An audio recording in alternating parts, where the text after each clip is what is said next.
आरंभ करते हैं। आवाज सुनाई दे रही है अवंती जी? हाँ सर। ठीक है। कल की तासिका में हमने आधुनिक काल की पूर्व पीठिका को आपके सम्मुख रखा था और यह भी बताने का प्रयास किया था कि किस प्रकार से आधुनिक शब्द की व्याख्या की जाती है और जिसके दो भेदक लक्षण, जो नावीन्य यानी नूतनता और इहलौकिक दृष्टिकोण, इन दोनों के साथ हमने आधुनिक काल के जो अलग अलग कालखंड हैं उनको भी उपविभागों के अंतर्गत वर्गीकृत करने का प्रयास किया था। आचार्य शुक्ल जी ने जो गद्य और पद्य ये अलग भाग किया था वो थोड़ा सा अवैज्ञानिक मान करके इसका हमने अलग से वर्गीकरण करने की कोशिश की थी, जैसे हजारी प्रसाद द्विवेदी जी, डॉक्टर नगेंद्र जैसे महान लेखकों ने किया है। वो वर्गीकरण एक बार फिर से पढ़ करके हम परिस्थितियों की ओर जाते हैं। वर्गीकरण इस प्रकार है, 1857 से लेकर के 1900 तक का ये जो कालखंड है इसे पुनर्जागरण काल कहा जाता है और इसे व्यक्तिगत नाम अगर दिया जाए तो इसे भारतेंदु युग या भारतेंदु काल कहा जा सकता है। 1900 से लेकर के 1918 तक का जो कालखंड है उसे पुनर्जागरण सुधार काल कहा जाता है और व्यक्तिगत तौर पर देखा जाए तो इसे द्विवेदी युग या महावीर प्रसाद द्विवेदी युग कहा जाता है, द्विवेदी युग काल कहा जाता है। इसके उपरांत तीसरा कालखंड आता है 1918 से 1938 तक का, इसे छायावाद काल कहा जाता है और 1938 के बाद जो छायावादोत्तर काल है उसमें प्रगति प्रयोग काल 1938 से 1953 तक, नवलेखन काल या नई कविता का काल कविता की दृष्टि से 1953 से 1975 तक आ जाता है। 1975 से लेकर के 2000 तक का कालखंड समकालीन कालखंड आ जाता है और 2000 के बाद का जो कालखंड आता है उसे हम नई सदी का कालखंड कह सकते हैं या 21वीं सदी का कालखंड, जिसके 20-22 वर्ष बीत चुके हैं। अब हमें ये देखने की कोशिश करनी है कि पुनर्जागरण काल, जागरण सुधार काल, छायावादी काल, प्रगति प्रयोगवादी काल, नई कविता का काल, समकालीन कविता का काल और उसके उपरांत आ जाता है वह नई सदी या 21वीं सदी का कालखंड। इसके अंतर्गत हम क्या करें, क्या पढ़ना है हमें? पाठ्यक्रम तो हमने आपको इससे पूर्व ही बताया था कि हमने कविता के रूप में ये सारे कालखंड पढ़ने हैं और इन कालखंडों में जो कविता लिखी गई उसको भी पढ़ना है और कविता के पश्चात हमें गद्य साहित्य भी पढ़ना है और गद्य साहित्य के अंतर्गत नाटक, एकांकी, उपन्यास, कहानी, जीवनी और आत्मकथा के अलग अलग महत्वपूर्ण लेखकों को भी पढ़ना है और कवियों में प्रत्येक कालखंड के कुछ कवि, भारतेंदु काल के भारतेंदु हरिश्चंद्र, महावीर प्रसाद द्विवेदी युग के या महावीर प्रसाद द्विवेदी काल के दो कवि आपके पाठ्यक्रम में हैं, अयोध्या सिंह उपाध्याय हरिऔध और मैथिली शरण गुप्त। छायावादी काल के 4 कवि आपके पाठ्यक्रम में हैं, जयशंकर प्रसाद, सूर्यकांत त्रिपाठी निराला, उसके उपरांत सुमित्रानंदन पंत और महादेवी वर्मा। प्रगति प्रयोग काल के 1 कवि आपके पाठ्यक्रम में हैं, वे हैं अज्ञेय सच्चिदानंद हीरानंद वात्स्यायन अज्ञेय और नई कविता के 1 कवि आपके पाठ्यक्रम में है, वह गजानन माधव मुक्तिबोध।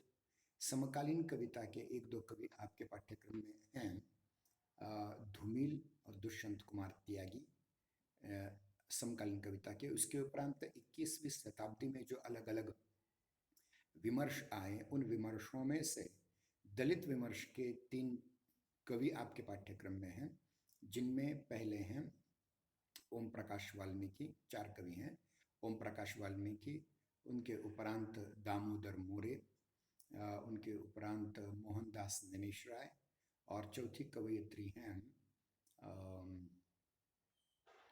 जिन्होंने आत्मकथा भी लिखी है शिकंजे का दर्द कवित्री के रूप में, वो विशेष कवित्री रूप में MM पढ़ाई जाती है डॉक्टर बाबा साहब अम्बेडकर मराठवाड़ा विश्वविद्यालय में। सुशीला टाकभरे। तो ये 4 दलित कवि और एक आदिवासी कवयित्री आपको पढ़नी है जिनका नाम है निर्मला पुतुल। देखिए कितने कवि आपको पढ़ने हैं। भारतेंदु हरिश्चंद्र, अयोध्या सिंह उपाध्याय हरिऔध, मैथिली शरण गुप्त, जयशंकर प्रसाद, सूर्यकांत त्रिपाठी निराला, सुमित्रानंदन पंत, महादेवी वर्मा, इनके उपरांत सच्चिदानंद हिरानंद वात्स्यायन उर्फ अज्ञेय, गजानन माधव मुक्तिबोध, इनके उपरांत धूमिल, दुष्यंत कुमार त्यागी, ओम प्रकाश वाल्मीकि, मोहनदास नेमिष राय, सुशीला टाकभोरे, दामोदर मोरे और अंतिम निर्मला पुतुल। मतलब लगभग 17 कवि आपको पढ़ने हैं। तो ये रहा पाठ्यक्रम उस पाठ्यक्रम की दृष्टि से। अब हम ये बहुत महत्वपूर्ण बात है कि आधुनिक काल के साहित्य के इतिहास को पढ़ते समय आधुनिक काल की परिस्थितियों को भी समझना पड़ेगा और खास करके राजनीतिक परिस्थितियों को समझना पड़ेगा। तब कहीं जा कर के हम आधुनिक काल की पृष्ठभूमि को पूरी तरह से समझ पाएंगे। देखिए, हिंदी साहित्य के आधुनिक काल का आरंभ 1857 में माना जाता है, परंतु भारतवर्ष के आधुनिक बनने की प्रक्रिया उससे एक शताब्दी पूर्व मतलब 1757 में आरंभ हो गई थी, जब ईस्ट इंडिया कंपनी ने बंगाल के नवाब सिराज उद दौला को प्लासी के युद्ध में पराजित किया था। सिराज उद दौला की हार के बाद संपूर्ण बंगाल पर अंग्रेजों का अधिकार हो गया। उस समय बंगाल और बिहार एकत्र थे, ध्यान रखिए। 1764 में बक्सर के युद्ध में मुगल सम्राट शाह आलम भी पराजित हो गया। उस समय का मुगल सम्राट कौन था? शाह आलम। वो पराजित हो गया। 1765 में कड़ा के युद्ध में रही सही शक्ति भी उसकी समाप्त हो गई। अब मुगल सम्राट शाह आलम ने अंग्रेजों को बंगाल, बिहार और उड़ीसा की दीवानगी दे दी। मतलब अपने साम्राज्य के 3 महत्वपूर्ण सूबे बंगाल, बिहार और उड़ीसा ये अंग्रेजों को दे दिए उन्होंने, शाह आलम ने। परंतु संपूर्ण देश पर आधिपत्य जमाने के लिए अंग्रेजों को फिर भी 1857 तक ये प्रतीक्षा करनी पड़ी, क्योंकि 2-3 शक्तियां थी भारत में जिनको पराजित करना अंग्रेजों के लिए आवश्यक हो गया था। उसमें से पहली शक्ति थी मराठा। आप जानते हैं छत्रपति शिवाजी महाराज ने अपने काल में अंग्रेजों को कभी अपने सिर पर बैठने नहीं दिया, मार मार करके भगाया। वो चाहे मुंबई से मार करके भगाया, कोंकण से मार करके भगाया और बाद में सूरत से भी मार करके भगाया, परंतु बाद में वो जा करके बंगाल में चले गए और बंगाल में शिवाजी महाराज जैसा कोई दूरदर्शी राजा नहीं था, इसलिए अंग्रेजों का वहाँ काम चल गया। अब देखिए कि यहाँ मराठे और उत्तर भारत में एक अन्य महत्वपूर्ण साम्राज्य था, वो था सिखों का साम्राज्य। सिखों का साम्राज्य जो दशमेश गुरु तेग बहादुर जी के बाद, दशमेश गुरु गोविंद सिंह जी जिनकी हत्या के बाद, जिनके निधन के बाद उनके एक शिष्य बंदा बैरागी ने आगे चलाने की कोशिश की थी, परंतु बंदा बैरागी को भी औरंगजेब के बेटे फर्रुखसियर ने पकड़ करके मार डाला। उसके उपरांत हम देखते हैं कि महाराजा रणजीत सिंह, जिनकी एक आंख फूट गई थी युद्ध करते समय, उन्होंने साम्राज्य निर्माण किया था और उनके साम्राज्य को हरि सिंह नलवा ने अफगानिस्तान तक उस साम्राज्य को ले गए थे, हरि सिंह नलवा। आप जानते हैं कि शोले फिल्म का जो डायलॉग था ना, बच्चे सो जा वरना गब्बर सिंह आ जाएगा, वो मूलतः डायलॉग ये है कि सो जा वरना नलवा आ जाएगा। तो हरि सिंह नलवा जो सेनापति थे रणजीत सिंह जी के, उनकी एक सत्ता थी और महाराष्ट्र में मराठाओं की सत्ता थी। और महाराष्ट्र के मराठाओं की सत्ता केवल महाराष्ट्र तक सीमित नहीं थी, वह मध्य प्रदेश, उत्तर प्रदेश में भी चली गई थी, जैसे बड़ौदा, गुजरात, मध्य प्रदेश, उत्तर प्रदेश तक वो चली गई थी। उदाहरण के रूप में बड़ौदा गुजरात में, गायकवाड़ जो सेनानी थे शिवाजी महाराज के, उन्होंने स्वतंत्र सत्ता स्थापित की थी।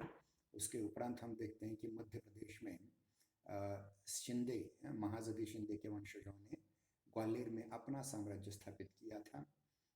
उसके उपरांत हम देखते हैं कि उत्तर प्रदेश की झांसी में नेवाड़कर, जो शिवाजी महाराज के ही सेनानी एक सरदार थे, उन्होंने भी साम्राज्य स्थापित किया था। और उसके उपरांत 1818 में भले ही पेशवाई समाप्त हुई हो, लेकिन पेशवाओं का जो साम्राज्य था उसकी राजधानी बदल करके उत्तर प्रदेश के बिठूर या ब्रह्मावर्त में स्थानांतरित की गई थी। जिसके बाद हम देखते हैं कि 1857 की क्रांति में बाजीराव दूसरा के दो बेटे राव साहब और नाना साहब ने झांसी की रानी के साथ मिलकर के कितनी बड़ी क्रांति की थी। उसमें बहुत सारे लोगों ने हिस्सा लिया था, लेकिन ये दो साम्राज्य थे जिन्होंने अंग्रेजों को बहुत पीड़ा दी थी। सिख तो पंजाब की सीमा में रहे थे, परंतु मराठों का प्रभाव संपूर्ण उत्तरी भारत पर पड़ा हुआ था। परंतु पारस्परिक फूट और संघर्ष के कारण 80 1803 और लासवारी 1803 के युद्धों में मराठे भी पराजित हो गए और उनकी संघ शक्ति भी समाप्त हो चुकी थी। 1849 में सिखों को पराजित करने के बाद संपूर्ण देश पर अंग्रेजों का आधिपत्य शामिल हो गया। देखिए 1949 में, अब उसके लगभग 9 वर्ष बाद 1857 की क्रांति हो गई। लेकिन ये महत्वपूर्ण बात है कि 1857 की क्रांति में सिख और राजपूत, ये दो जो कौम, लड़वैया कौम थी, वो खामोश रहे। अगर उस जमाने में भी पंजाब में सिखों ने और राजस्थान में राजपूतों ने 1857 की क्रांति में साथ दिया होता तो शायद हम उसी समय स्वतंत्र हो गए होते अंग्रेजों के साम्राज्य से। परंतु नियति को कुछ और मंजूर था। देखिए 1856 में अवध जो साम्राज्य था, जिसको आज हम अयोध्या कहते हैं, लखनऊ जिसकी राजधानी थी, वो भी अंग्रेजों के सम्मिलित हो गया। मतलब संपूर्ण उत्तरी भारत पर एक छत्र साम्राज्य अंग्रेजों का हो गया। और दक्षिण भारत में भी बहुत सारी रियासतें उन्होंने अपने ताबे में ले ली, अपने कब्जे में ले ली थी। 1956 में ये अवध प्रांत उनके कब्जे में आ गया। इस विजय के कारण अंग्रेजों में मदोन्मत्त होना स्वाभाविक था। यानी अंग्रेजों को ऐसा लगा कि अब सब कुछ, पूरा हिंदुस्तान, पूरा भारतवर्ष उनकी अधीनता में आ चुका है। अब कोई उनका विरोधी नहीं रहा। इस प्रकार का उनकी गलतफहमी हो चुकी थी। और इन नीतियों के कारण असंतुष्ट देशी राजाओं जो थे, उन्होंने एकजुट होकर के 1857 का प्रथम स्वाधीनता संग्राम लड़ा। अब देखिए 1857 की क्रांति में जो महत्वपूर्ण तत्कालीन कारण थे, उनमें से एक कारण यह था कि जो एतद्देशीय राजा थे, उनकी मृत्यु हो जाने के उपरांत या उन्हें अगर संतान नहीं है तो दत्तक विधान की तरह उन्हें कोई दूसरे वंश की संतान दत्तक लेना चाहते थे तो अंग्रेज उसे खालसा कर देते थे और अंग्रेज इस प्रकार की कोई बात स्वीकार नहीं कर पाते थे। और इसलिए असंतुष्ट देशी राजा थे, वो केवल पेशवा नहीं थे, अपितु स्वयं बहादुर शाह जफर जो मुगलों का अंतिम सम्राट था, वो भी नाखुश था। फिर छोटे मोटे जो राजा रजवाड़े थे वो सारे नाखुश थे। और इन सभी ने मिलकर के एक साम्राज्यवादी पूंजीवादी ताकत से लोहा लेने की कोशिश की, मगर उसमें कुछ कमियां आ गई और वो 1857 की क्रांति असफल हो गई। अब देखिए 1857 की क्रांति में हिंदू मुसलमान एकत्र होकर के लड़े, परंतु राजपूत और सिख दोनों ने साथ नहीं दिया। इस वजह से यह, और उसके महत्वपूर्ण बात एक और थी कि जो अंग्रेज़ों के द्वारा जो कारतूस बनाए जाते थे, उस कारतूस में गाय और सुअर की चर्बी लगा करती थी। गाय को हम हिंदू पवित्र मानते हैं और अपवित्र मुसलमान सुअर को मानते हैं, इसलिए उस कारतूस को दांतों से निकालना, उसकी गोलियां, यह धार्मिक दृष्टि से गलत था, इसलिए तत्कालीन क्रांति हो गई और इस क्रांति के पीछे बहुत सारे लोगों ने बहुत कुछ प्रयास किए थे। अब इसमें बहुत साधु संत भी थे, राजे रजवाड़ी भी थे, सामान्य लोग भी थे। इस पर देखिए दो चार पुस्तकें बहुत महत्वपूर्ण है, मैं नाम सुझाता हूँ। मराठी के उस समय के पंडित गोडसे नाम के एक व्यक्ति थे। गोडसे जी ने उस जमाने में उत्तर भारत के सभी तीर्थ स्थानों की यात्रा की थी और उस यात्रा करते करते समय उन्होंने माझा प्रवास नाम से एक बहुत बड़ी पुस्तक लिखी थी, जिसका हिंदी अनुवाद बाद में किया गया था। मेरे एक मित्र ने किया है, बीड़ के अमोल पालकर नाम के प्राध्यापक साहब ने। तो वो और हिंदी प्रदेश में भी इसका पहले अनुवाद हो चुका था। मेरे ख्याल से वो सबसे प्रामाणिक दस्तावेज है जिसमें उत्तर भारत में आए हुए इस गदर, इस स्वाधीनता संग्राम, इस स्वाधीनता के प्रथम युद्ध में जिन जिन लोगों ने हिस्सा लिया उन सब का वो एक दस्तावेज है, माझा प्रवास नाम की पुस्तक। और उस पुस्तक के माध्यम से हम अंग्रेजों के अत्याचारों को बहुत अच्छी तरह से समझ सकते हैं। एक बात जरूर है कि ईस्ट इंडिया कंपनी ने भले ही 1857 की क्रांति को कुचल दिया हो, परंतु परिणाम ये हुआ कि इस प्रकार की कोई अंतर्राष्ट्रीय घटना न हो, इसलिए ईस्ट इंडिया कंपनी ने अपने सारे अधिकार महारानी विक्टोरिया पर दे दिए और ये अंग्रेजी कंपनी शासन की जगह ईस्ट इंडिया कंपनी की जगह, east India company of England की जगह यह ब्रिटिश साम्राज्य का हिस्सा हो गया और उसकी अधिपति अधिष्ठात्री विक्टोरिया, क्वीन विक्टोरिया हो गई थी, महारानी विक्टोरिया हो गई थी। तो इस प्रकार हम देखते हैं कि भारतवर्ष अब ईस्ट इंडिया कंपनी का उपनिवेश नहीं अपितु ब्रिटिश साम्राज्य का उपनिवेश बन गया। उपनिवेश मतलब वसाहत, अंग्रेजों की वसाहत बन गया। अंग्रेजों ने अपनी आर्थिक, शैक्षणिक और प्रशासनिक नीतियों में परिवर्तन कर दिया। इस देश के लोग भी नए संदर्भ में कुछ नया सोचने और नया करने के लिए बाध्य हो गए, विवश हो गए। साहित्य मनुष्य के बृहत्तर सुख दुख पर के साथ पहली बार जुड़ा, यह प्रक्रिया भारतेंदु जी के समय हुई। आप जानते हैं कि 1857 की क्रांति में आम आदमी भी लड़े थे लेकिन हार गए। तब उन्हें ऐसा लगा कि हमारी हार का कारण क्या है, और हार के कारण सबसे पहला आ गया आपसी फूट। मतलब एक और झांसी की रानी जब लड़ रही थी तो उसको साथ देने के लिए नाना साहेब पेशवे थे, राव साहेब पेशवे थे, मगर गद्दारी सिंधिया लोगों ने की। यानी गद्दारी उतनी ही महत्वपूर्ण है गद्दारी, जिनकी वजह से हम 1857 की क्रांति पूरी तरह से हार गए। इसके उपरांत हम देखते हैं कि भारतेंदु के समय में जो साहित्य रचा गया, सामान्य आदमी पहली बार स्वाधीनता संग्राम में प्रविष्ट हो चुका था, इसलिए सामान्य आदमी के सुख दुख साहित्य में आना आरंभ हो गया।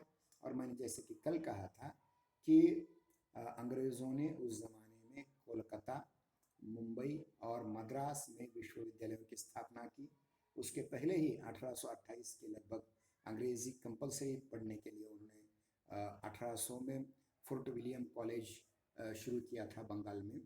और धीरे धीरे आधुनिक शिक्षा बढ़ती जा रही थी और इस आधुनिक शिक्षा का सबसे महत्वपूर्ण माध्यम उस समय रहा गद्य माध्यम। और भारतेंदु युग में गद्य के माध्यम से अंग्रेजों के प्रति अपना आक्रोश व्यक्त किया जा रहा था। अपनी राष्ट्रवाद की अभिव्यक्तियां गद्य में हो रही थी। हालांकि पद्य इस काल का, भारतेंदु काल का पद्य अभी भी लगभग उसी प्रकार की बातें करता रहा जैसे कि रीति काल में था। वही श्रृंगार, वही थोड़ी बहुत भक्ति का पुट, इस प्रकार से उसमें अभी आधुनिकता नहीं आई थी।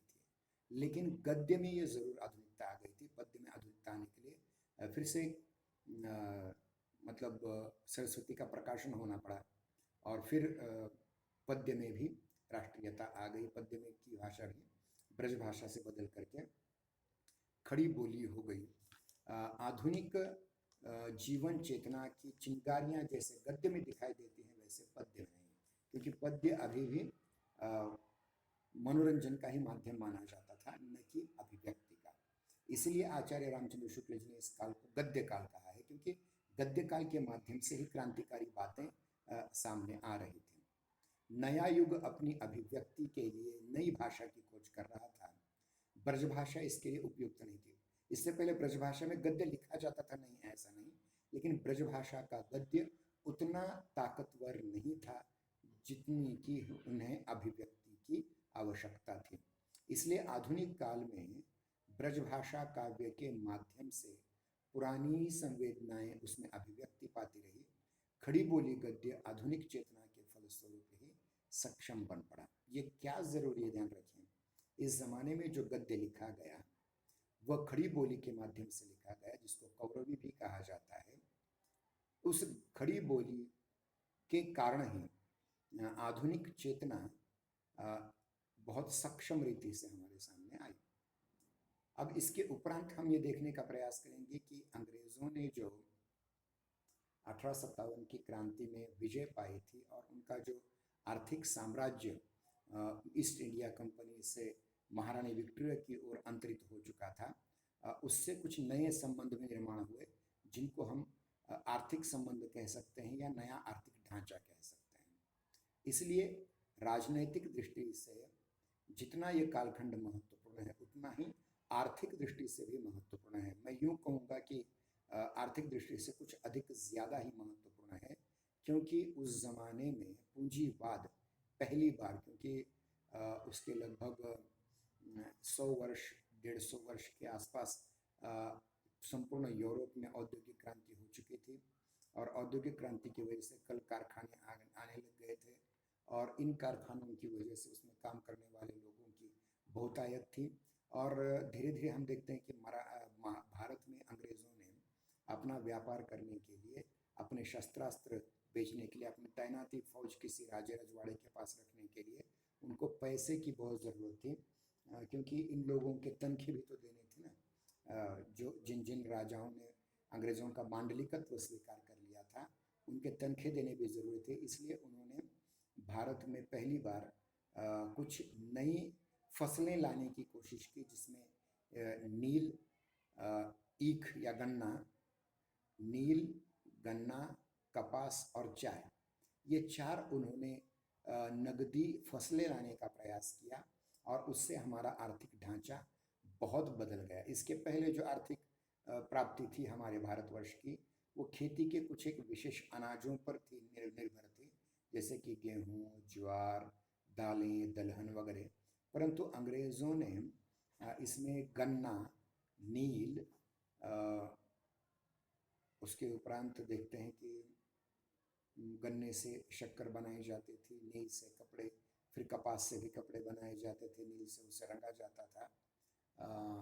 तो ये 3-4 नगदी फसलें उन्होंने ले लिया। और सबसे महत्वपूर्ण चाय, चाय हमारे पास नहीं थी, चाय भी उन्होंने लाने की कोशिश की और एक प्रकार से हमारा आर्थिक ढांचा बदल गया। इतिहास, साहित्य का इतिहास बदलती हुई अभिरुचियों और संवेदनाओं का इतिहास होता है, जिसका सीधा संबंध आर्थिक और चिंतनात्मक परिवर्तन से होता है।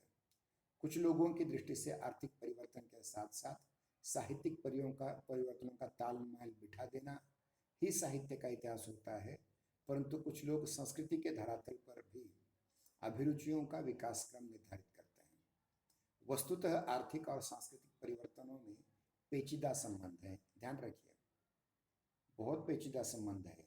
हम जिस संस्कृति की बात करते हैं उस संस्कृति में कोई आर्थिक परिवर्तन हो गया तो हम झट से बदल जाते हैं। उदाहरण के रूप में अगर देखिए, महाराष्ट्र में गणेश जी की बहुत पूजा होती है और गणपति 10 दिन तक हमारे यहाँ होते हैं, उनके बाद विसर्जन होता है।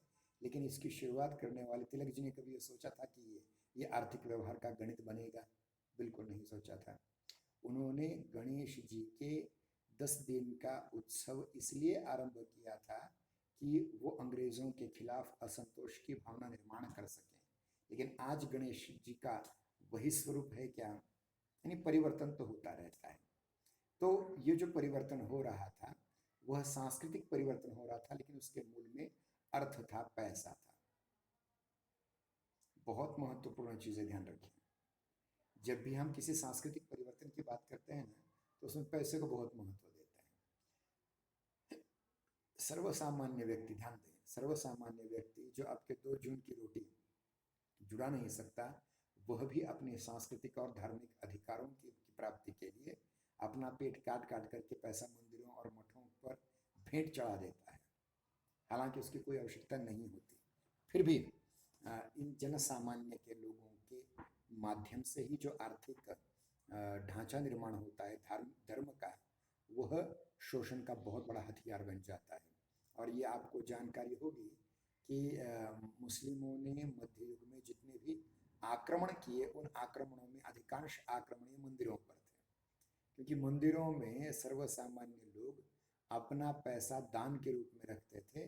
कभी वह रत्नों के रूप में, कभी आभूषणों के रूप में, कभी हीरों के रूप में, कभी पन्नों के रूप में, कभी सोने के रूप में, कभी चांदी के रूप में, कभी तांबे के रूप में, ये सारी संपत्ति मंदिरों को दान दी होती थी। और ये मुसलमान शासकों को बहुत आसान हो जाता, वो सर्वसामान्य जनता को तो लूटते थे ही थे, लेकिन उनका मूल टारगेट मंदिर होते थे, जिसकी वजह से उन्हें आसानी से हाथ में लेकर के संपत्ति परोस दी जाती थी। अब ये अंग्रेजों में ये आर्थिक ढांचा टूट गया।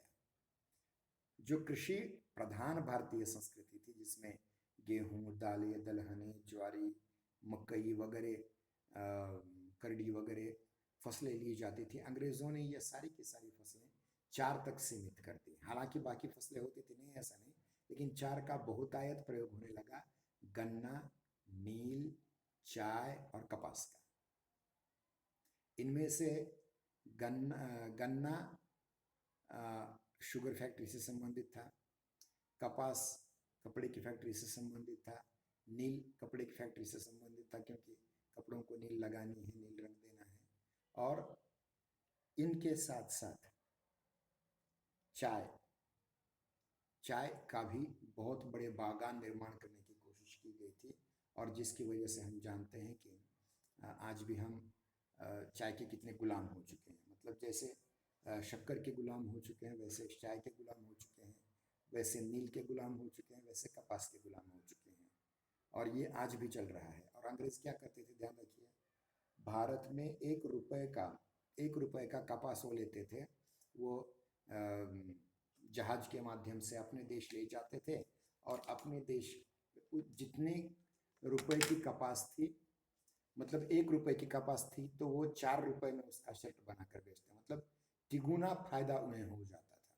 और इस तरह से अंग्रेजों ने भारत की अकूत संपत्ति एकत्र की भारत से, और भारत को हमेशा दरिद्री रखने का प्रयास किया।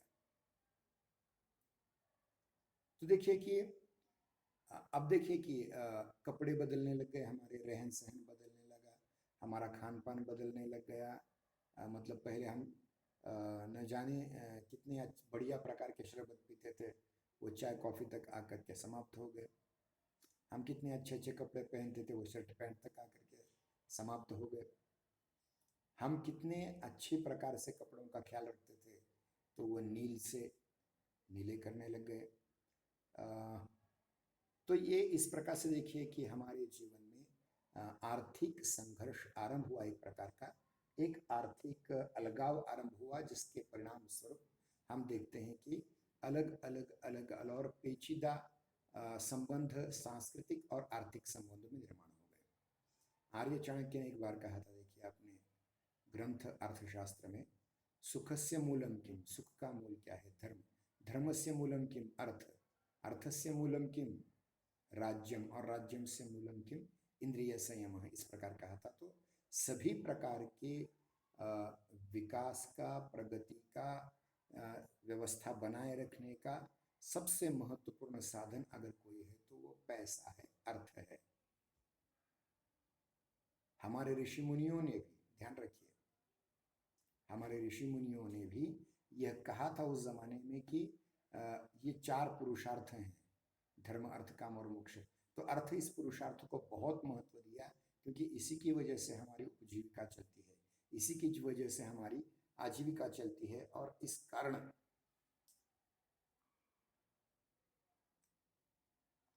बहुत महत्व दिया गया था।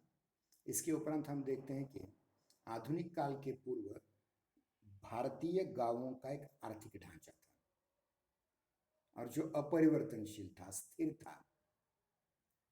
गांव अपने आप में स्वयं पूर्ण थे। मतलब गांव में जो किसान अपनी फसल निर्माण करता है, उस फसल का कोई हिस्सा ब्राह्मण को, उस फसल का कुछ हिस्सा ठाकुर को, उस फसल का कोई हिस्सा नाई को, कुछ हिस्सा लोहार को, कुछ बढ़ई को, कुछ अमुक को, कुछ तमुक। तो मतलब 18 पगड़ जातियां जो 18 लुतेदार हैं, 12 बलुतेदार हैं, इन सब में ये संपत्ति विभाजित होती थी और किसी को कोई कष्ट नहीं था। लेकिन जैसे ही अंग्रेजों ने शहरों का निर्माण करना आरंभ कर दिया और गांवों से शहरों की ओर नौकरी करने वालों का पलायन आरंभ हुआ, स्थानांतरण आरंभ हुआ, हमारा आर्थिक ढांचा एक प्रकार से टूट गया। क्योंकि नए नए जो चारों विश्वविद्यालय थे, कलकत्ता विश्वविद्यालय, मुंबई विश्वविद्यालय और मद्रास विश्वविद्यालय में से जो ग्रेजुएट होकर के बाहर आ रहे थे, जो पदवियां प्राप्त करके बाहर आ रहे थे, उनकी भी कोई व्यवस्था करनी होती। इसलिए इन लोगों को नौकरी में समाविष्ट करने के लिए बहुत सारे प्रयास किए जाते और जिनके अंतर्गत उन्हें अच्छे अच्छे प्रशासक मिल जाते, अच्छे पटवारी मिल जाते, अच्छे पुलिस पाटिल मिल जाते, अच्छे प्रकार से वकील मिल जाते थे। तो ये सारी बातें यहाँ हैं और उसका आर्थिक ढांचा बहुत बदल रहा था। यानी पहले जो गांव स्वयंपूर्ण थे, अब वो गांव शहरों पर अवलंबित रहने लग गए। यानी एक महत्वपूर्ण बात यहाँ एक प्रमाण मैं देना चाहता हूँ। चार्ल्स मेटकॉफ नाम के एक बहुत बड़े विद्वान हैं। उन्होंने भारत के गांवों की, भारत के देहातों की, भारत के खेड़े गांवों की स्वयं पूर्णता को देखते हुए वे कहते थे, देखिए, गांव छोटे छोटे गणतंत्र थे। उनकी अपनी आवश्यकताएं गांव में पूरी हो जाती थी। बाहरी दुनिया से उनका कोई संबंध नहीं था। प्रत्येक गांव अपने आप में पूर्ण था, इसलिए बाहर की दुनिया से कोई संबंध नहीं था। एक के बाद दूसरा राजवंश आया, एक के बाद दूसरा उलटफेर हुआ। हिंदू, पठान, मुगल, मराठा राज्यों, मराठों के राज्य बने और बिगड़े, समाप्त भी हुए, परंतु गांव वैसे के वैसा बना रहा। इसमें देखिए, एक मुझे पंक्ति याद आती है रामचरितमानस की, जहाँ मंथरा कहती है, हो कहन रूप हमें कहानी, कोई भी राजा हो, हमें क्या हानि होने वाली है। और राजा कोई भी हुआ तो क्या हमें पैसा थोड़ी देने वाला है, उल्टे हमसे पैसा लेने वाला है वो। तो ये कुछ आर्थिक ढांचा बदल गया था। गांव की जमीन पर सबका अधिकार था उस समय, ध्यान दीजिए, गांव की जमीन पर सबका अधिकार था। किसान खेती करता, लुहार, बढ़ई, कुम्हार, नाई, धोबी, तेली आदि सारे गांव की आवश्यकता पूर्ण करते हैं। उदाहरण के रूप में देखा जाए तो किसान सबके लिए खेती करता था और उस खेती के माध्यम से वो बाकी की सेवाओं को अपने लिए मुहैया करवा सकता था। लुहार हो, लुहार, बढ़ई, बढ़ई मतलब सुतार, सुतार हो, कुम्हार हो, नाई हो, धोबी हो, तेली हो, इन सभी लोगों ने अपनी आर्थिक ढांचे को और अधिक मजबूत करने के लिए ये प्रयोग करने का प्रयास किया, लेकिन अंग्रेजों के शहरीकरण की प्रक्रिया से ये उतना नहीं हो पाया। उस समय जो पेशा था, व्यवसाय था, वो जाति के अनुसार ही निश्चित होता था। मतलब ब्राह्मण का बेटा ब्राह्मण, क्षत्रिय का बेटा क्षत्रिय, वैश्य का बेटा वैश्य, शूद्र का बेटा शूद्र। इस प्रकार से अलग अलग जातियां अलग अलग प्रकार के व्यवसाय करती थी और इन्हीं अलग प्रकार के व्यवसायों और इससे फायदा ये होता था कि उनका सारा जो धन है वो उन्हें अपने पास मिल जाता था। परंतु ये ऐसा नहीं हो पाया। क्यों क्यों नहीं हो पाया? क्योंकि अंग्रेजों ने ये जो बनी बनाई परंपरा थी, बना बनाया आर्थिक ढांचा था हिंदुओं का, वो आर्थिक ढांचा खत्म कर दिया इन्होंने और नई शहरी संस्कृति को, कस्बाई संस्कृति को लादने का प्रयास किया। गांव की जमीन पर सबका अधिकार था। किसान खेती करता, लुहार, बढ़ई, कुम्हार, नाई, धोबी, तेली आदि अन्य लोग गांव की अन्य आवश्यकताओं की पूर्ति करते थे।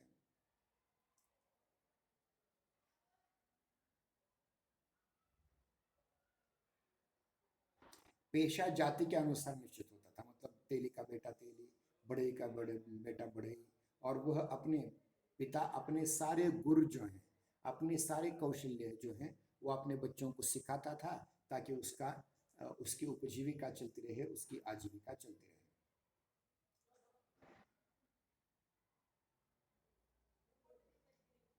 एक जाति का व्यक्ति दूसरी जाति का काम नहीं कर सकता था। मतलब बढ़ई का बेटा अगर वेद पाठ कर करके यज्ञ याग करके पैसे कमाना चाहे तो वो कमा नहीं सकता था, और ब्राह्मण का बेटा हाथ में झाड़ू ले करके गंदगी साफ नहीं कर सकता था, क्योंकि ये परंपरागत रीति से इस वंश में यही काम करना है, इसी प्रकार का काम करना है, इसके बहुत बहुत कड़े नियम निर्माण हो चुके थे। और ये एक प्रकार से भारतीय समाज व्यवस्था की यूं कहेंगे कि जड़त्व की स्थिति है कि जब राजनीतिक दृष्टि से दुनिया में इतने बदलाव हो रहे थे, फिर भी हम सामाजिक दृष्टि से आर्थिक ढांचे पर बैठे हुए एक ऐसे लोग थे, एक इस प्रकार के लोग थे जिन्होंने कभी भी अपनी स्वाधीनता के लिए अपना पेशा छोड़ करके अन्य पेशे में जाने के लिए प्रयास नहीं किया।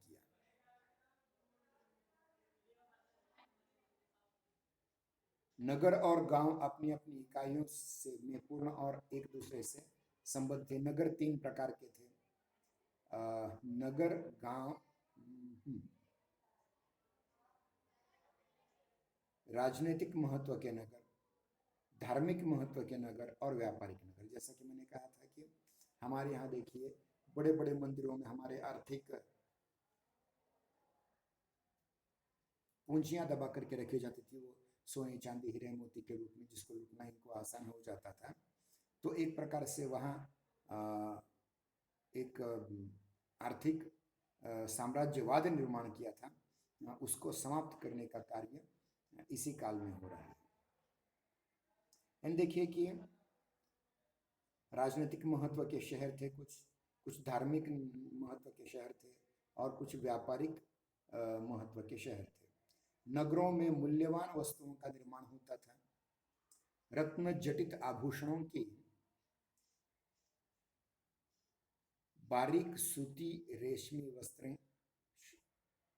वस्त्रों, हाथी दांत की मीनाकारी, वस्त्रों की रंगाई आदि के लिए इस देश की राष्ट्रीय ख्याति थी। आप जानते हैं ढाके की मलमल कितनी छोटी हुआ करती थी, कितनी मुलायम हुआ करते थे। तो इस प्रकार से हम देखते हैं कि व्यापारिक यानी राजनीतिक, धार्मिक और व्यापारिक दृष्टि से महत्वपूर्ण शहर बनने लगे थे, और गांवों का महत्व कम होते जा रहा था।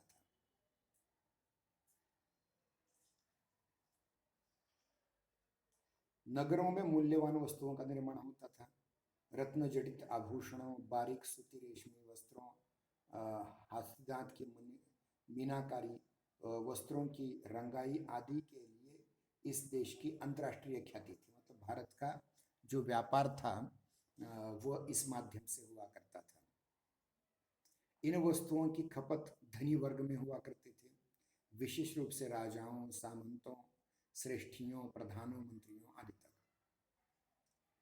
इन वस्तुओं की खपत, इन नगरों की औद्योगिक इकाइयां सामान्य वस्तुओं का निर्माण नहीं करते थे। गांव का घरेलू उद्योग, ध्यान रखिए, जिसको हम कुटीर उद्योग कहते हैं, कुटीर उद्योग भी था, और नगरों का भी उद्योग बड़ा अलग था, जहां कल कारखाने हुआ करते थे। अंग्रेजी व्यापारियों ने इस देश को अपना बाजार बनाने के लिए यहाँ के बारीक धंधों को नष्ट कर दिया। अंग्रेजों ने क्या किया, उनके अपने कल कारखाने लगाने के लिए यहाँ के देशी जो छोटे मोटे धंधे थे उनको समाप्त करने का पूरी तरह से प्रयास किया, और जो कुछ बचे थे वे सामाजिक व्यवस्था के कारण नष्ट हुए। जो व्यवसाय थे बचे हुए वो कुछ नष्ट होते गए। अंग्रेजी राज्य की स्थापना के साथ साथ ही हमारे देश की सामाजिक संगठना में विघटन और परिवर्तन लक्षित होने लगे थे। यों अंग्रेजों की विजय की जिम्मेदारी यहाँ स्थिर आर्थिक व्यवस्था पर नहीं है। अनेक जातियों उपजातियों में विभक्त हमारा यह देश प्रारंभिक प्रयत्न का सर्वथा अभावग्रस्त है। कोई प्रारंभिक प्रयत्न नहीं करता, पारस्परिक एकता उसमें नहीं दिखाई पड़ती, और ये एकता न होने के कारण, पारस्परिक समन्वय न होने के कारण भारत कभी भी उन्नति नहीं कर पाया है। ये भी जरूरी बात है। अंग्रेज व्यापारियों ने देश को अपना बाजार बनाने के लिए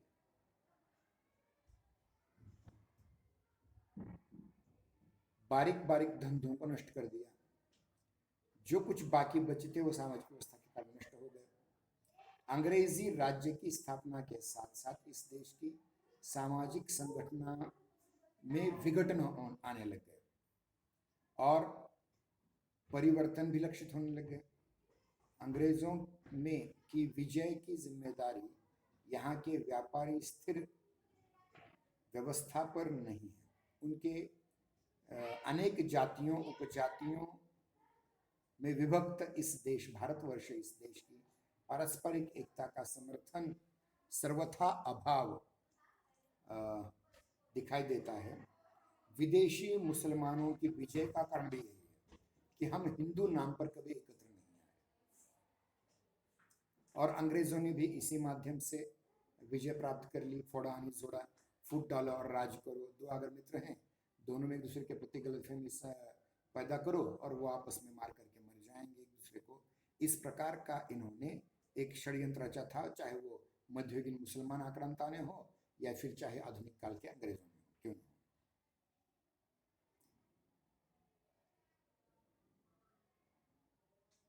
आज भी जबकि एक सीमा तक देश का आधुनिकीकरण हो चुका है, ऐसी स्थिति है, पुरातन आर्थिक व्यवस्था के छिन्न भिन्न होने पर जाति प्रथा विकसित हुई, शिथिल हुई, पर मिट नहीं पाई। मतलब देखिए कि जब ये विश्वविद्यालयों के मद्रास, कोलकाता और मुंबई के विश्वविद्यालयों के अंतर्गत जो नई रंगरूट पीढ़ी पढ़ रही थी, वो बाहर आ रही थी, वो इनका विरोध कर रही थी, इन चीज़ों का।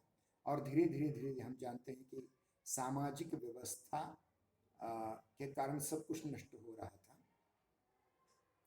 यानी पुरातन जो आर्थिक परंपरा थी उसको पूरी तरह से नष्ट कर छिन्न भिन्न होने पर जाति प्रथा भी शिथिल हो चुकी थी। मतलब कुम्हार का बेटा भी शिक्षक बन रहा था, लोहार का बेटा भी शिक्षक बन रहा था, ब्राह्मण का बेटा भी कोई निम्न कार्य कर रहा था, मोचीराम का बेटा भी कुछ बड़े क्षेत्र में आना चाहता था। थोड़ी थोड़ी थोड़ी जाति प्रथा हमारी शिथिल अवश्य हुई इस कारण से, परंतु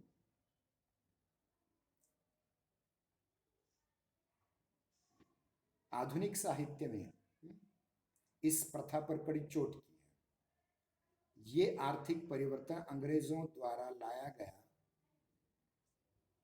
यह वह मुसलमान आक्रमणकारियों के द्वारा संभव नहीं था। मतलब देखिए कि हिंदुत्व किसी प्रकार से अंग्रेजों की इस मानसिकता के अंतर्गत खत्म हो गए, परंतु मुसलमानों को यह लगता था कि अंग्रेजों ने बहादुर शाह जफर को हरा करके ये हमारा साम्राज्य ले लिया है, तो भारतवर्ष पर पुनः अधिकार करने का अधिकार उन्हें ही है, केवल मुसलमानों को, हिंदुओं को नहीं। इस प्रकार की भी भावनाएं निर्माण हो रही थी। अब देखिए एक महत्वपूर्ण बात और मैं कहना चाहूँगा कि धीरे धीरे धीरे धीरे धीरे धीरे धीरे जमींदारी, उसके उपरांत हम कहते हैं कि महाजनी सभ्यता आने लग गई, जिसको हम साहूकार कहते हैं।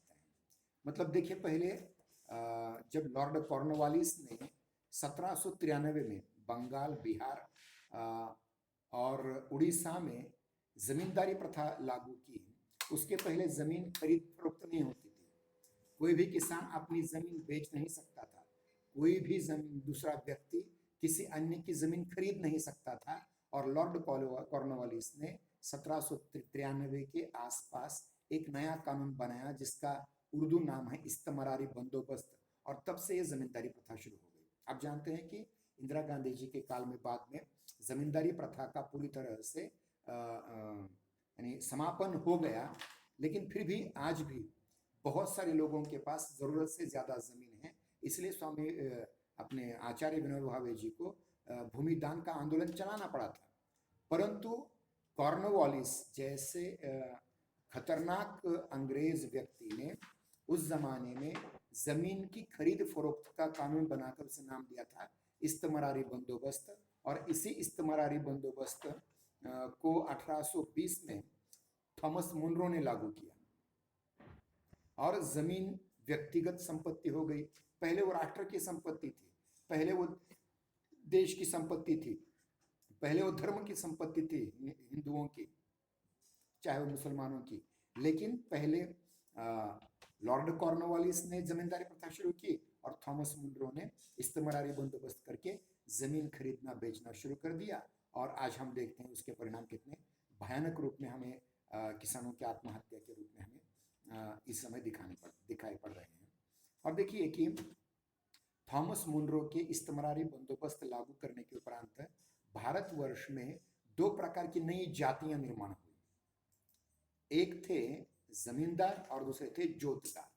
मतलब जिनके पास अपनी जमीन है ऐसे जमींदार थे, और उनकी खेती करने के लिए हल जोतने वाले जो लोग थे वो जोतदार। मतलब जो भूमिहीन किसान, यह एक नई जाति ही निर्माण हुई, यूं कहेंगे एक समुदाय निर्माण हुआ, एक समाज निर्माण हो गया। इससे पहले जमीन न खरीदी जा सकती थी न बेची जा सकती थी। अब जोतदार अपनी जमीनें बेच रहे हैं, जमींदार खरीदते जा रहे हैं, और जिसकी जमीन खरीदी जमींदारों ने उसी व्यक्ति को उसी जमीन में हल चलाने के लिए जोतदार बना रहे हैं। मतलब मालिक नौकर बन गया।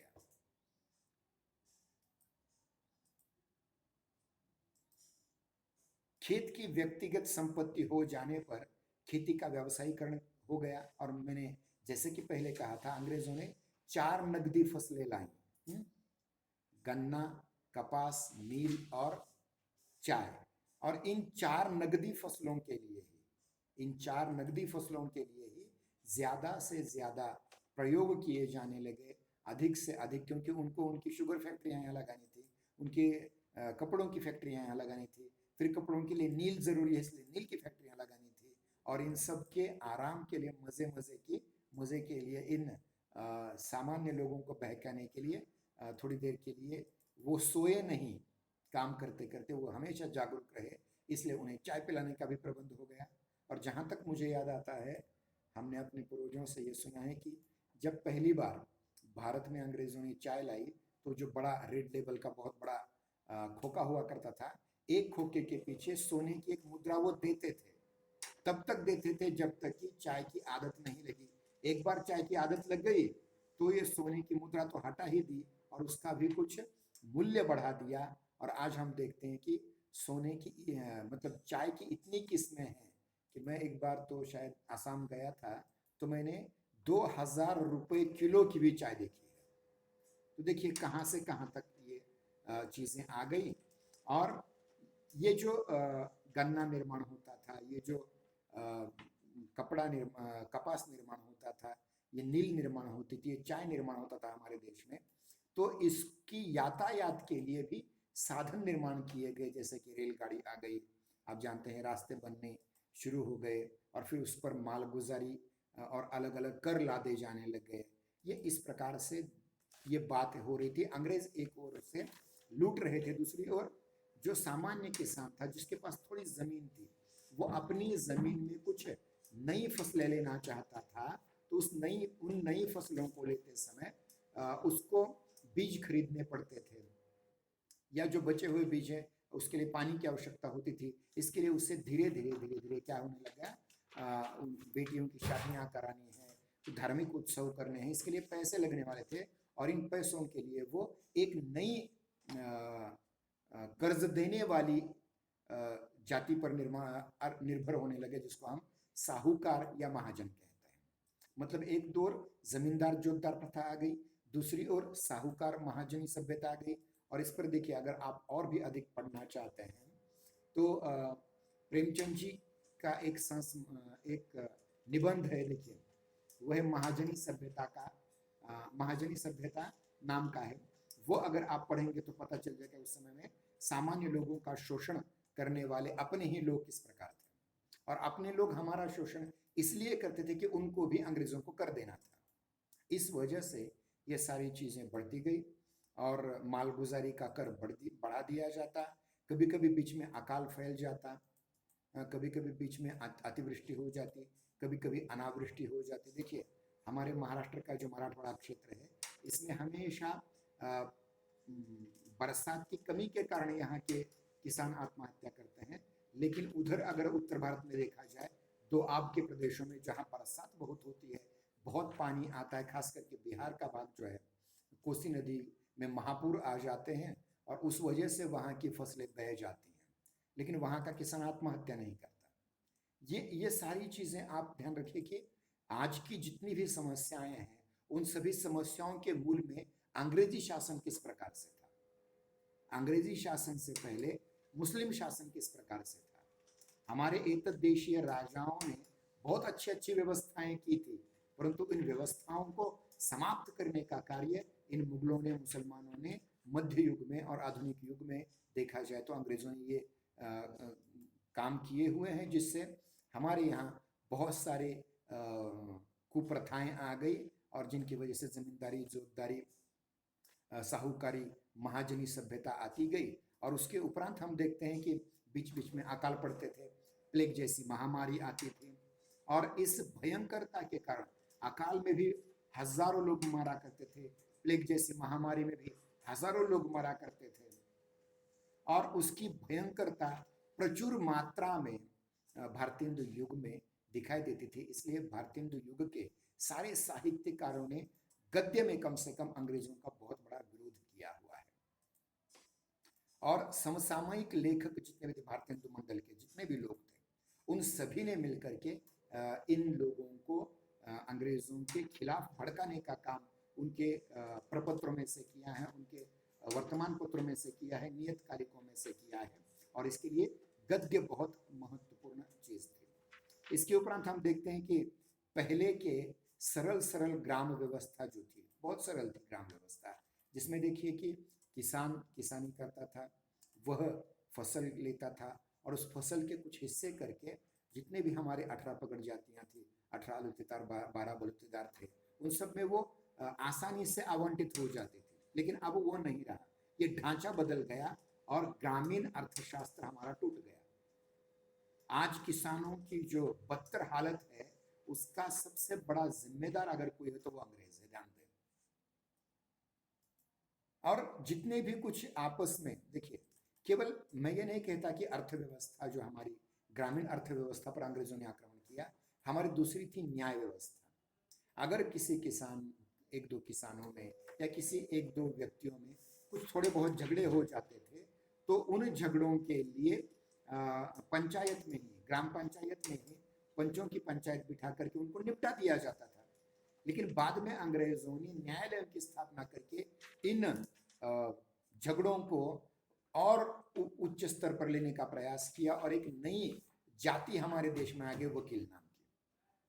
और ये वकील इन छोटे छोटे झगड़ों में इतना पैसा दोनों पक्षों से खाते थे कि उस जमाने के जितने भी बड़े बड़े वकील हैं, देखिए मैं नाम नहीं लेना चाहता किसी का, क्योंकि इनमें से कुछ आदरणीय लोग भी हैं, तो उस जमाने में वकील बनना बहुत बड़ा प्रेस्टीज मानी जाती थी, बहुत बड़ी इज्जत मानी जाती थी।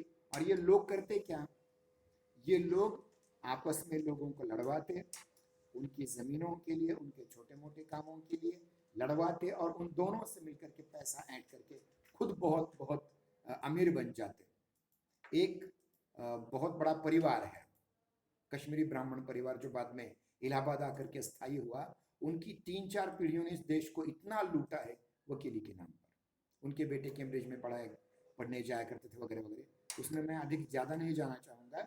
लेकिन ये सच है कि आर्थिक व्यवस्था में आने वाले झगड़ों का निपटान करने के लिए न्याय व्यवस्था अंग्रेजों ने लाई, लेकिन ये न्याय व्यवस्था ही आज दुनिया की सबसे खतरनाक चीज बन चुकी है। एक और महत्वपूर्ण बात, 1857 की क्रांति के बाद 1890-80 के आसपास अंग्रेजों ने पुलिस नाम की एक नई चीज बनाई और उसका एक ही काम था, हाथ में डंडा लेकर के लोगों को मारते रहना, डर।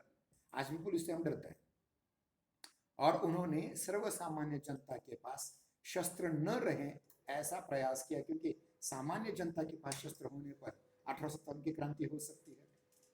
तो फिर इन सामान्य लोगों में कानूनन डर बैठना चाहिए और कोई हमारे विरुद्ध विद्रोह नहीं करना चाहिए। एक और महत्वपूर्ण बात कि 1857 की क्रांति में जब कारतूस में गाय और सुअर की चर्बी का प्रयोग किया गया था, इस वजह से अंग्रेजों ने एक बहुत महत्वपूर्ण काम किया, ध्यान रखो। उन्होंने इसके बाद में कभी भी भारतीय लोगों के धार्मिक मसले में अपना हस्तक्षेप नहीं किया, क्योंकि उनको पता है ये धर्मप्राण जनता है, उसके धर्म में कहीं भी कोई भी अड़चन आ गई तो उसको प्रति वो विद्रोह कर देते हैं। इस वजह से उन्होंने, और दूसरी बात ये कही कि ये बात की कि एक और उन्होंने सामान्य हिंदू जनता को दबाए रखा और मुस्लिम जनता को हिंदू जनता के खिलाफ भड़काना शुरू कर दिया। आप जानते हैं कि 1857 की क्रांति में जो गायों को मार करके उसकी चर्बी का प्रयोग किया जाता, तो वहां जो गायों को मारने के जो बुचड़खाने थे उनमें उन्होंने सारी नियुक्तियां मुसलमानों की कर दी थी। इस वजह से सामान्य हिंदू व्यक्ति का आक्रोश अंग्रेजों के खिलाफ न जाकर के मुसलमानों के खिलाफ जाता था, क्योंकि हिंदू गाय को गौ माता मानता था। इस वजह से ये बहुत अंग्रेजों ने ये सब कुछ समझने का प्रयास किया और उसका इन सभी अंग्रेजों के षड्यंत्रों का हमारे देश के तत्कालीन साहित्यकारों को ये सारी बातें पता चलने लग गई थी और उन्होंने धीरे धीरे इनका विरोध करना आरंभ किया। और जो हमारी साहित्यिक संस्कृति थी, हमारी जो नागरिक संस्कृति थी, हमारी जो पर्वमय संस्कृति थी, उसकी अंतरात्मा हमारा धर्म था और धर्म पर ही आधारित हमारे सारे व्यवसाय होते थे।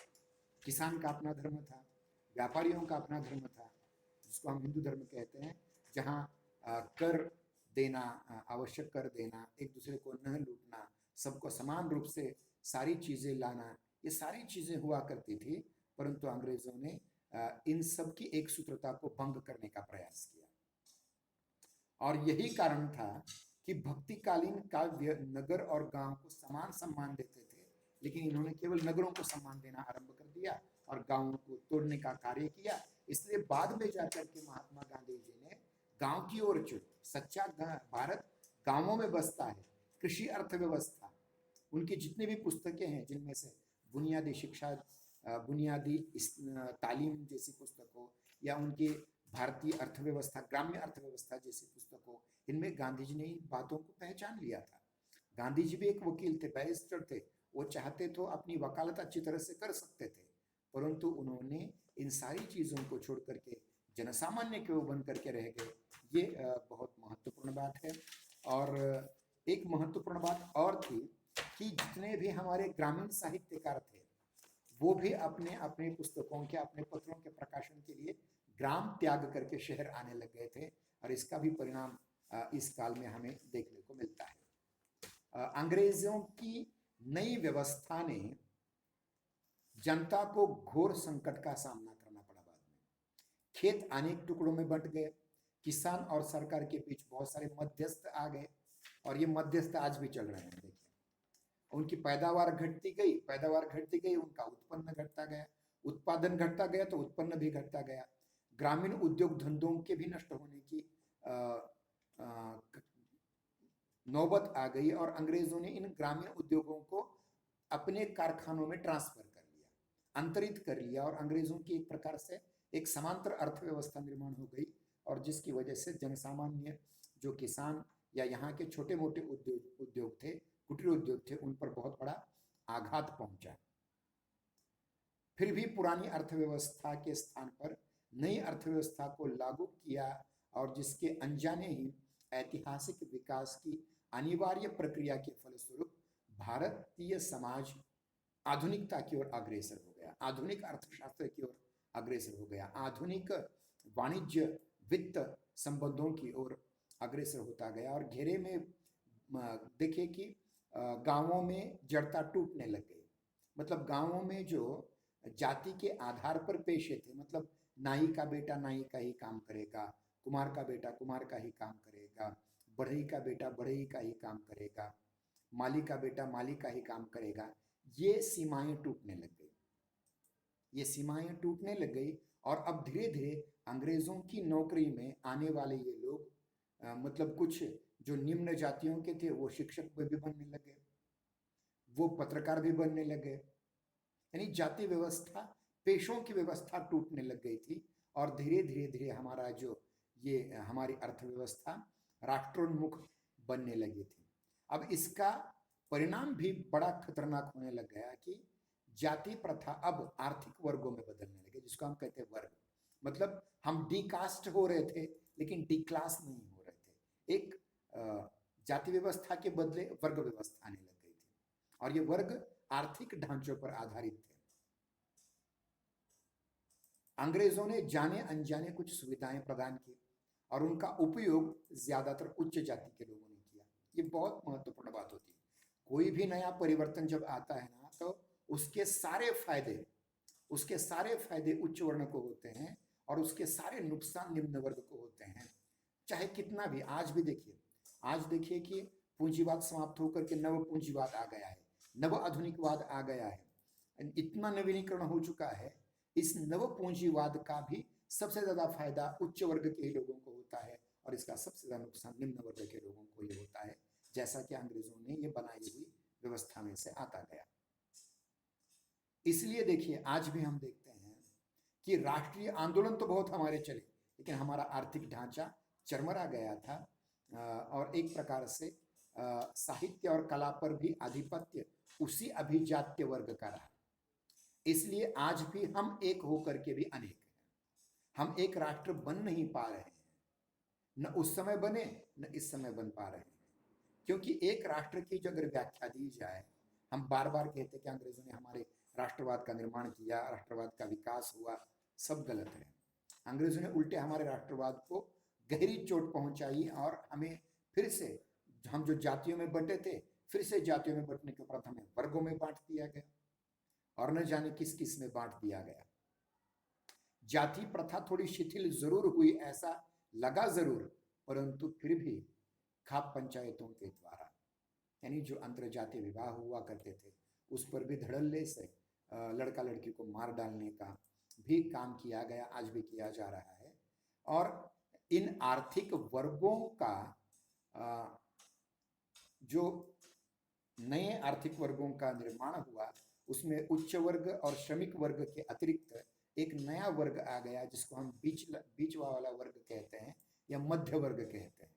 और ये मध्य वर्ग, जिसको मार्क्सवादी परिभाषा में पेटी बुर्जुआ वर्ग कहते हैं, ये जो पेटी बुर्जुआ वर्ग है वह जो मध्य वर्ग है, जो पढ़ने लिखने नौकरी करने उच्च वर्ग की सेवा करने के लिए और निम्न वर्ग पर अधिकार जमाने के लिए ही निर्माण किया गया था, वह एक महत्वपूर्ण भूमिका लेकर के सामने आ गया, जिसको हम क्रांतिकारी भूमिका कह सकते हैं। क्योंकि मैं बार बार कहूंगा कि कोलकाता विश्वविद्यालय, मुंबई विश्वविद्यालय और उसके उपरांत मद्रास विश्वविद्यालय में जो पढ़ा लिखा ये मध्य वर्ग था, ये मध्य वर्ग आगे बढ़कर के जो क्रांति कर रहा था वो सबसे महत्वपूर्ण क्रांति थी। और इसमें एक महत्वपूर्ण खतरनाक बात यह हुई कि भारतीय शिक्षा का पश्चिमीकरण हो गया। लॉर्ड मैकेले की नीति चल पड़ी और लॉर्ड मैकेले ने भारत में हमारी इतनी समृद्ध भाषाएं होते हुए भी शिक्षा का माध्यम अंग्रेजी भाषा को बनाया।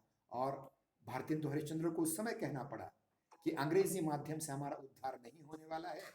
और उन्हें बहुत महत्वपूर्ण एक कविता लिखी थी, देखिए दोहा लिखा था, निज भाषा उन्नति अहे सब उन्नति को मूल, बिन निज भाषा जान के न कटत हृदय को सूल।